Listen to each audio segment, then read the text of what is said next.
SRH ಮ್ಯಾಚಲ್ಲಿ KKRನವರು ಸೋತಿದ್ದಾರೆ ಅನ್ನೋಕ್ಕಿಂತ SRHನವರು ರೀಸೆಂಟಾಗಿ RCB ಎದುರುಗಡೆ match ಆಡ್ಬಿಟ್ಟು ಸೋತೋಗಿದ್ರು. ಅಂದರೆ ಅವ್ರದ್ದು ಬ್ಯಾಟಿಂಗ್ ಮತ್ತು ಬೌಲಿಂಗ್ ಯಾವುದು ಕಂಟ್ರೋಲಲ್ಲಿ ಇರಲಿಲ್ಲ. ಕೊನೆಗೆ ನಿನ್ನೆ ಆಡಿದಂಥ ಮ್ಯಾಚಲ್ಲಿ KKR ಎದುರುಗಡೆ SRHನವರು ಅವ್ರದ್ದು ಯಾವ್ದು ವೀಕ್ ಪಾಯಿಂಟ್ ಇತ್ತೋ ಅವರೆಲ್ಲರೂ ತುಂಬ ಚೆನ್ನಾಗಿ ಅದ್ಭುತವಾಗಿ ಪರ್ಫಾರ್ಮೆನ್ಸ್ ಕೊಟ್ಟಿದ್ದಾರೆ. ಈಗ SRHನವರ ಪೂರ್ತಿ ಕಂಪ್ಲೀಟ್ ಟೀಮ್ ಇದೆ ಅಲ್ವಾ, ಅವ್ರು ಪೂರ್ತಿ ಕಂಪ್ಲೀಟಾಗಿ ಆ್ಯಕ್ಟಿವ್ ಆಗಿಬಿಟ್ಟಿದ್ದಾರೆ. ಅಂದರೆ ಮುಂದೆ ಬರುವಂಥ ಮ್ಯಾಚ್ಗಳಲ್ಲಿ ಅವರು ತುಂಬ ಅದ್ಭುತವಾಗಿ ಪರ್ಫಾರ್ಮೆನ್ಸ್ ಕೊಡ್ತಾರೆ. ಇನ್ನೊಂದು ಕಡೆ KKRನವರು ಸೋತಿದ್ದಾರೆ. ಅವರು ಸೋಲೋದಕ್ಕೆ ಏನು ಕಾರಣ ಅಂದರೆ ಅವರೇ ಮಾಡಿದಂಥ ಸಣ್ಣ ಪುಟ್ಟ ಮಿಸ್ಟೇಕ್ಗಳು. ಅಂದರೆ ಅವ್ರದ್ದು ಬ್ಯಾಟಿಂಗು ಕೂಡ ಸರಿ ಬರ್ತಾ ಇಲ್ಲ, ಬೌಲಿಂಗು ಕೂಡ ಸರಿ ಬರ್ತಾ ಇಲ್ಲ. ನಾನು ಇನ್ನೂ ಕ್ಲಿಯರಾಗಿ ಹೇಳಬೇಕಂದ್ರೆ KKRದವ್ರದ್ದು ಟೀಮ್ ಕಂಪ್ಲೀಟ್ ಮ್ಯಾನೇಜ್ಮೆಂಟೇ ರಾಂಗ್ ಇದೆ.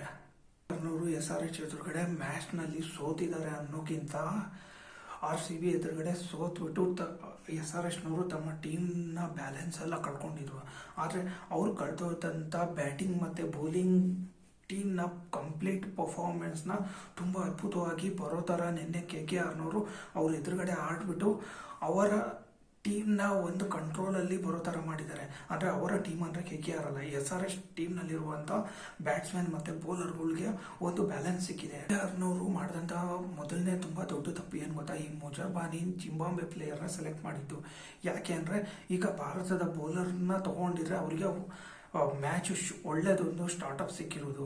ಅಂದರೆ ಫಸ್ಟ್ 6 ಓವರ್ಸ್ನಲ್ಲಿ ಅವರ ಆಪೋಸಿಟ್ ಟೀಮ್ನವರು ಹೆಂಗೆ ಬೇಕಂಗೆ ಹೊಡಿತಾ ಇದ್ದಾರೆ. ಅಂದರೆ ತುಂಬ ಸುಲಭವಾಗಿ 50ರಿಂದ 60 ರನ್ ಬರೀ 6 ಓವರಲ್ಲೂ ಹೊಡಿತಾ ಇದ್ದಾರೆ.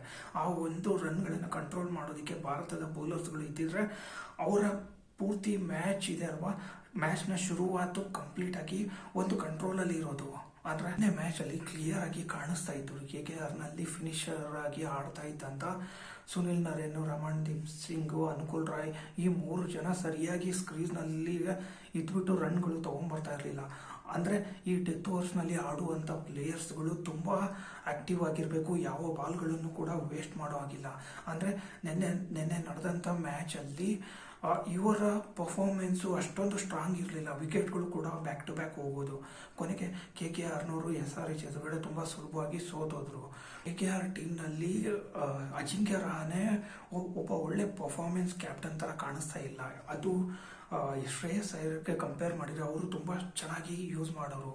ಬೌಲರ್ಸ್ ಆಗಲಿ ಬ್ಯಾಟ್ಸ್ಮನ್ಗಳಾಗಲಿ ಅವರಿಗೆಲ್ಲ ಒಂದು ಒಳ್ಳೆ ಸ್ಪಾಟಲ್ಲಿ ಆಡೋದಕ್ಕೆ ಅವಕಾಶ ಕೊಡೋರು. ಕೊನೆಗೆ ಅವರು ಕೂಡ ತುಂಬ ಚೆನ್ನಾಗಿ ಪರ್ಫಾರ್ಮೆನ್ಸ್ ಮಾಡ್ತಾಯಿದ್ರು. ಆದರೆ ಈಗ ಇರುವಂಥ ಅಜಿಂಕ್ಯ ರಹಾನೆ ಅವರ ಕ್ಯಾಪ್ಟನ್ಶಿಪ್ನಲ್ಲಿ ಪೂರ್ತಿ ಟೀಮು ಒಂಥರ ಸಪ್ರೇಟ್ ಆಗಿ ಕಾಣಿಸ್ತಾ ಇದೆ. ಇನ್ನೊಂದು ಕಡೆ RCB ಎದುರುಗಡೆ ಸೋತದಂಥ SRHನವ್ರಿಗೆ ಈ ಮ್ಯಾಚು ಒಂದು ಒಳ್ಳೆ ಅವಕಾಶ ಸಿಕ್ಕಾಗಿದೆ. ಅಂದರೆ ಈ ಮ್ಯಾಚಲ್ಲಿ ಅವರು ಟೋಟಲ್ 220 ರನ್ ಹೊಡೆದಿದ್ರು.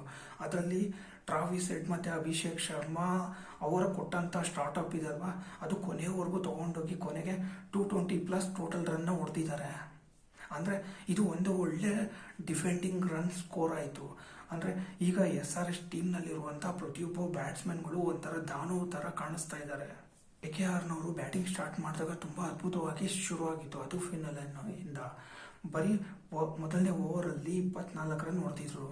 ಕೊನೆಗೆ ಇವರ ಹತ್ರ 110 ರನ್ ಚೇಸ್ ಮಾಡೋದಕ್ಕೆ ಬಾಕಿ ಇತ್ತು. ಕೈನಲ್ಲಿ 7 ವಿಕೆಟ್ ಇತ್ತು. ಆದರೂ ಕೂಡ ನಿನ್ನೆ ಮ್ಯಾಚಲ್ಲಿ ಇವ್ರಿಗೆ ಚೇಸ್ ಮಾಡಿ ಗೆಲ್ಲೋದಕ್ಕಾಗಿಲ್ಲ. ಕೊನೆಗೆ KKRನವರು ತುಂಬ ಸುಲಭವಾಗಿ ಸೋತೋಗಿದ್ದಾರೆ. KKRನವರ ಕೈನಲ್ಲಿ 7 ವಿಕೆಟ್ ಇತ್ತು, 110 ರನ್ ಬಾಕಿ ಇತ್ತು. ಆದರೂ ಕೂಡ ಇವರ ಬ್ಯಾಟ್ಸ್ಮನ್ಗಳು ಸಿಕ್ಕಾಪಟ್ಟು 2-3 ಜನ ರನ್ಔಟ್ ಆಗಿದ್ದಾರೆ. ಅಂದರೆ ಒಂದು ಅಂಡರ್ಸ್ಟ್ಯಾಂಡಿಂಗ್ ಇಲ್ಲ. SRHನವರು ಲಾಸ್ಟ್ ಆಡಿದಂಥ 5 ಮ್ಯಾಚ್ಗಳಲ್ಲಿ ಕನ್ಸಿಸ್ಟೆನ್ಸಿಯಾಗಿ 200+ ರನ್ಗಳನ್ನು ಹೊಡೆದಿದ್ದಾರೆ. Nitish Reddy man of the match ಆಗಿದ್ದಾರೆ. ಅವ್ರದ್ದು ಬೌಲಿಂಗ್ ಮತ್ತು ಬ್ಯಾಟಿಂಗ್ ಎರಡೂ ನಡೆದಿದೆ. ಅಂದರೆ 39 ರನ್ ಮತ್ತು 2 ವಿಕೆಟ್ ಕೊಟ್ಟಿದ್ದಾರೆ. ಇದು ಒಂಥರ ಪಾಸಿಟಿವ್ ಸಿಗ್ನಲ್ ಅಂತಲೇ ಹೇಳ್ಬೋದು SRHಗೆ.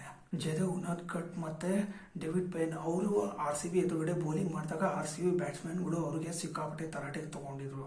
ಆದರೆ ಈ KKR ಎದುರುಗಡೆ ಅವರು ತುಂಬ ಅದ್ಭುತವಾಗಿ ಕಂಬ್ಯಾಕ್ ಮಾಡಿದ್ದಾರೆ. ಯಾರ್ದು ಬೌಲಿಂಗ್ ಹೇಳ್ಬೇಕಂದ್ರೆ ವರುಣ್ ಚಕ್ರವರ್ತಿದು ಯಾವುದು ವಿಕೆಟ್ ಬಂದಿಲ್ಲ. ಇನ್ನು ಸುನಿಲ್ ನರೇಂದು 6 ಮ್ಯಾಚಿಂದ 1 ವಿಕೆಟ್ ತಗೊಂಡಿಲ್ಲ. ಆದರೂ ಕೂಡ ಅವರು ಟೀಮ್ನಲ್ಲಿ ಆಡಿಸ್ತಾ ಇದ್ದಾರೆ. ಅಂದರೆ ಇದರರ್ಥ ಏನಪ್ಪ ಅಂದರೆ ಟೀಮ್ ಮ್ಯಾನೇಜ್ಮೆಂಟ್ ಕಡೆಯಿಂದ ಕಂಪ್ಲೀಟಾಗಿ ತುಂಬ ದೊಡ್ಡ ತಪ್ಪಾಗ್ತಾ ಇದೆ. KKRದು ಪರ್ಫಾರ್ಮೆನ್ಸ್ ಬಗ್ಗೆ ಹೇಳಬೇಕಂದ್ರೆ ನಿನ್ನೆ ಆ್ಯಸ್ ಎ ಟೀಮ್ ಪೂರ್ತಿ ಕಂಪ್ಲೀಟಾಗಿ ಅವರು ಕೊಲಾಪ್ಸ್ ಆಗಿದ್ದಾರೆ. ಇನ್ನೊಂದು ಕಡೆ SRHನವರ ಬೌಲಿಂಗ್ದು ಅವ್ರದ್ದು ಅಷ್ಟೊಂದು ಸ್ಟ್ರಾಂಗ್ ಇಲ್ಲ. ಅದರ ಜೊತೆಗೆ ಅವರು RCB ಎದುರುಗಡೆ ತುಂಬ ಕಳಪೆ ಪರ್ಫಾರ್ಮೆನ್ಸ್ ಕೊಟ್ಟಿದ್ರು. ಈಗ ಅವರೇ ಹೋಗಿ KKR ಎದುರುಗಡೆ ಆಡ್ಬಿಟ್ಟು ಯಾರ್ಯಾರು ಪರ್ಫಾರ್ಮ್ ಮಾಡಿಲ್ವೋ ಅವರಿಗೆಲ್ಲ ತುಂಬ ಸುಲಭವಾಗಿ ವಿಕೆಟ್ ಸಿಕ್ಕಿದೆ. ಮತ್ತು ಅವ್ರದ್ದು ಬ್ಯಾಟಿಂಗ್ ಲೈನ್ ಕೂಡ ತುಂಬ ಅದ್ಭುತವಾಗಿ ಆಡಿದ್ದಾರೆ.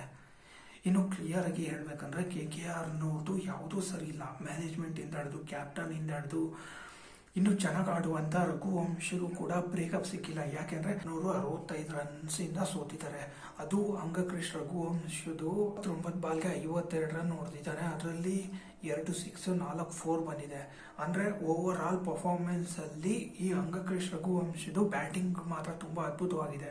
ಆದರೆ ಆತ ನಿನ್ನೆ ಮ್ಯಾಚಲ್ಲಿ 2-3 ಸಾರಿ ರನ್ಔಟ್ ಆಗುವಂಥ ಅವಕಾಶ ಬಂದಿತ್ತು. ಕೊನೆಗೆ ಸೇಫ್ ಆಗಿದ್ರು ಕೂಡ ಲಾಸ್ಟ್ ಮೂಮೆಂಟಲ್ಲಿ ಆತ ಒಂದು ಕನ್ಫ್ಯೂಷನಿಂದ ರನ್ ಓಡೋದಕ್ಕೆ ಹೋಗಿ ರನ್ಔಟ್ ಆಗಿದ್ದಾನೆ. SRHನವರು ಅವ್ರದ್ದು ಒಂದು ಬ್ಯಾಟಿಂಗು ಮತ್ತು ಬೌಲಿಂಗು ಎಲ್ಲ ಕಂಪ್ಲೀಟಾಗಿ ನಿನ್ನೆ ಮ್ಯಾಚಲ್ಲಿ ಪರ್ಫಾರ್ಮೆನ್ಸು ತುಂಬ ಅದ್ಭುತವಾಗಿ ಬಂದಿದೆ. ಅಂದರೆ ಅವ್ರದ್ದು ಪರ್ಫಾರ್ಮೆನ್ಸ್ ಹೇಳಬೇಕಂದ್ರೆ ಬ್ಯಾಟಿಂಗ್ ಲೈನಪ್ ಹೇಳಬೇಕಂದ್ರೆ ಅವರ ಬ್ಯಾಟಿಂಗ್ ಲೈನಪ್ಪಲ್ಲಿ ಬರೀ 10 to 20% ಅಷ್ಟೇ ಜನ ಬ್ಯಾಟಿಂಗ್ ಆಡಿರೋದು.